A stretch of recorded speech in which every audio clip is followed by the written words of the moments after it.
There's a learning curve, that's for sure, because we have to figure out the best way to do it that's also compliant, which is kind of difficult because they just rolled back the provisions. Um, but our older crowd, like particularly, has been really receptive to it. And so we got Leafly pickup going, so people can go onto Leafly in our menu and then build a cart from there. And then it alerts us that they're going to be on their way to pick up.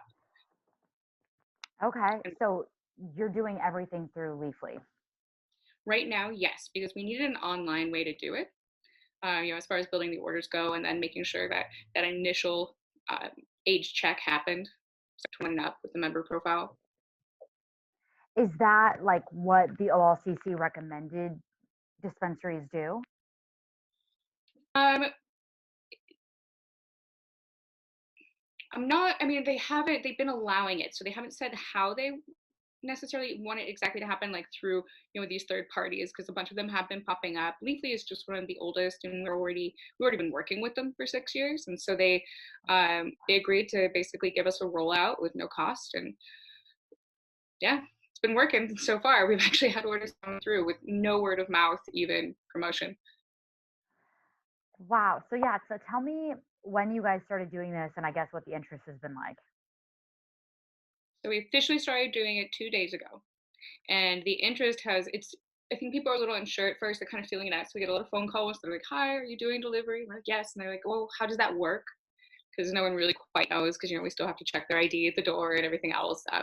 So we had to come up with a new SOP, or system operating procedure, for how the delivery driver would go to the door and protect both the driver and then the person that we're delivering to.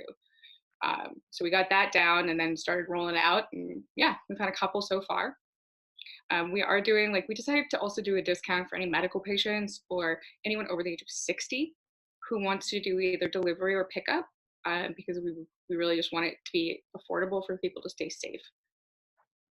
So you guys are doing delivery to people's homes and curbside pickup, but you've been doing delivery to people's homes for a while. Yes, we started that, I believe, in March of 2017, and that was primarily at the time from our Southeast location. But now, because we're just getting some calls for this, we've rolled it out at our Williams location as well, which did originally have a delivery license at the same time as Grand. We just never really utilized it, so it was kind of nice to have in the back pocket. Start getting So that going. what has, I guess, in terms, if you could compare curbside pickup and delivery, they've both obviously increased because you never had curbside pickup before, but how do they compare to each other? I'd say that curbside is going has more calls in for it, because delivery, I feel like people still think that's a little weird. They're like, "How is it gonna work? Someone coming up to my door with a bunch of pot." Uh, but we've mainly been getting delivery calls from our regulars who know us, and so they know who's coming to the door, and that we're gonna make sure everything's good. But um, definitely pickups. People are like, "Oh wait, I can build a cart and then just grab it and then leave right away." It's like, yes, we've got you on that. And there are dispensaries that aren't doing this, correct? They didn't probably have a previously instated delivery license, and we've had ours, so we just hadn't been using it. So it was pretty easy to just kind of click back on and roll it out. You're talking curbside pickup. No delivery, because we've never done curbside pickup at all. Right, right. I mean, there are places, so some dispensaries are actually doing delivery, which they hadn't before, but right now dispensaries have the option to do curbside pickup, but not everyone is doing that. Why would that not be? Probably because you need an online portal for people to build their cart. That's really it. I was tossing around all these ideas, like, oh, maybe if somebody calls in and we can build an order that way, but it just really didn't make sense to do it that way, which is why we, gave Leafly a call and asked them to help us out with this so that we can really get it going. Because we have a ton of medical patients and regulars who are older. We want to make sure that they have a way to get their medicine, that they aren't going to necessarily come into too many points of contact, at least. And are some dispensaries, are you hearing from people in the industry that they are fielding phone calls and taking them that way? I've heard at least that the people have been getting a lot of phone calls asking about it. I don't know anyone who has done it by like a phone in. Mhm. order as of yet. So it's not required you have an online portal for pickup, but it's much better for business. Yes, and also for our customers because they can see everything we have. Because sometimes, we've been really busy. We've been having 420 every day for the last 2 weeks, and it can be difficult to kind of like if we have to walk through, our entire menu. There's a lot on it, and so for people to be able to peruse that on their own and then call us to ask questions and confirm the actual pickup or delivery, that's so much easier on both ends. Tell me, because I mean, you look at like Denver, and they had originally not had dispensaries on the essential services or included in the exemption from the stay home order. And I'm curious why it is that Oregon said right away, we're going to keep, licensed retailers on this list. People need us to be there. Um, you know, we have older people. Like people are scared, and so it's like we're able to provide something that will help them kind of get through this. It's not like a liquor store where you really regret it the next day. It's like it's just helping people go to sleep and get some rest. And that's why we decided, especially Bridge City, when that first came up as a question, it was like, no, we're going to be there for our patients, and patients can be a regular customer who's just trying to feel better. They've increased the amount of flour that a medical patient can get, right? Yes, yeah, they returned it to the original amount that had been uh, previous to 2018, which is a pound and a half, as opposed to 1 pound, which they had limited to. I mean, that's probably because we have a lot of patients who are driving a long way to get their meds, and they need to be able to get, the same 90-day worth prescription Yeah, that you would in your pharmacy. that's so So that's true. been good. Yeah. Yeah, are you hearing from people that they're happy about that allowance? Yes.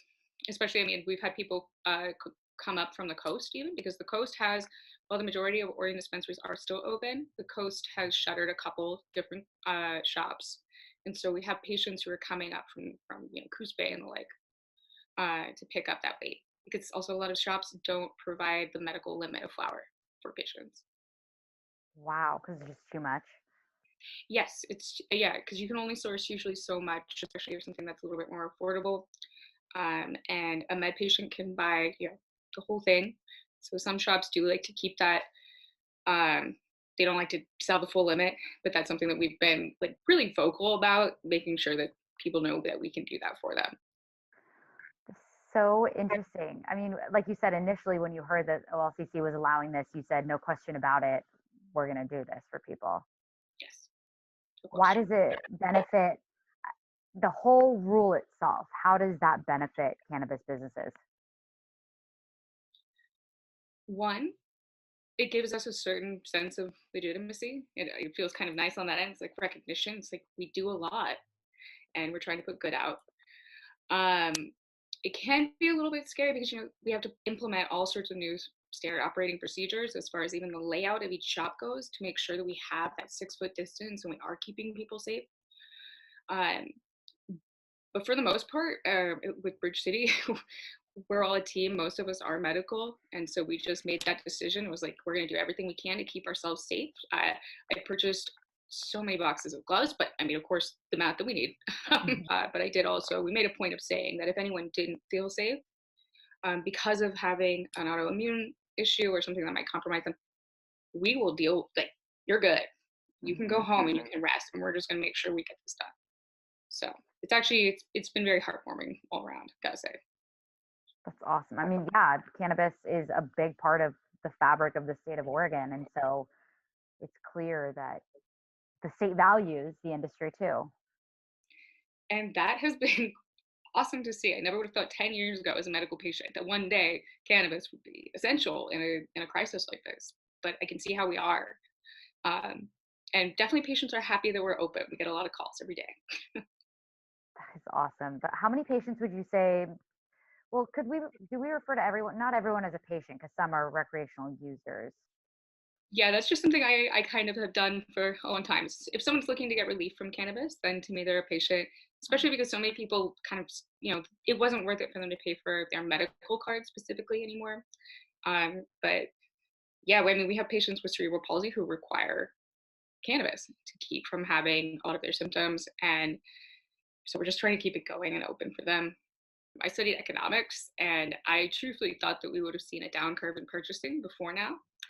Um, but we haven't. I've been kind of telling people it's been 420 every day for the last 2 weeks. And usually I have a month to plan for 420. It's been a team effort, and I'm proud of everybody. Like, we've been getting through it. Wow. And why do you think that is?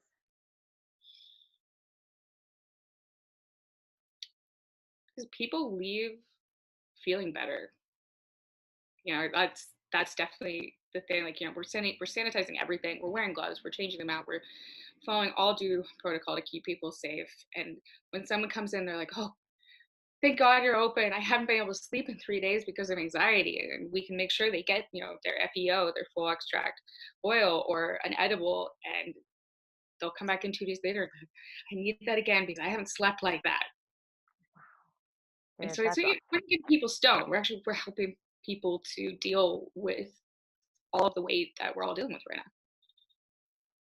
yeah, you wouldn't say it's just like helping people just get high and sit on their couch. Like you're helping people cope. Yeah. Um, yeah. And so that's why we keep doing it. I mean, the whole team's in every day and doing everything we can to make sure that everyone is safe, you know. Um, but we also we we feel that we need to help our patients in our community because we can see it when they come in and when they leave, the difference. I know I said that was the last question. I actually just have one logistical question for you. How exactly does the curbside pickup work? Like you said, someone has to add the product to their carts under a certain amount, and then yeah, walk me through that. Yeah, so it's a Leafly pickup and delivery portable. So it's on the main Leafly site, and you can pretty much go to any shop that is allowing for that, and you can just shop like you would online, and it allows you to add things to your cart.